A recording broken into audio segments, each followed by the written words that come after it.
এই যে এখানে যেই ট্যাঙ্কিগুলো দেখতেছেন না, এই ট্যাঙ্কিগুলো সবগুলাই ডিজেলে ভরা। তো এই ট্যাঙ্কিগুলো এই যে দিক দিয়ে সিঁড়ি পাইয়া 6 তলায় নিয়ে যেতে হইব। 6 তলার উপরে হচ্ছে আমি যে মাতামে কাজ করি, এই মাতামে ডিজেলের ট্যাঙ্কি ওইখানে ঢালতে হইব। তারপরে আবার এখান থেকে এগুলো নিয়ে নিচে আসতে হইব। তো এই হলো আমার অবস্থা।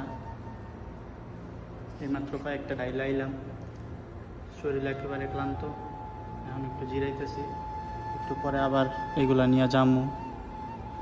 আসছি মাতামে কাম করতে, মাতামে কাজ করতেছি সারাদিন, ভিতরে আগুনের মধ্যে কাজ, তারপরেও আবার কত কাজ, মানে কি বলবো আসলে, এমন এক জায়গায় এসে পুইরা ফাইসা গেছি, কিছু বলতেও পারতেছি না। আর নতুন তো, ভাষাও বুঝি না, তেমন কথাও বলতে পারি না তাদের সাথে, যেই কারণে সব কাজ আমারই করতে হয়।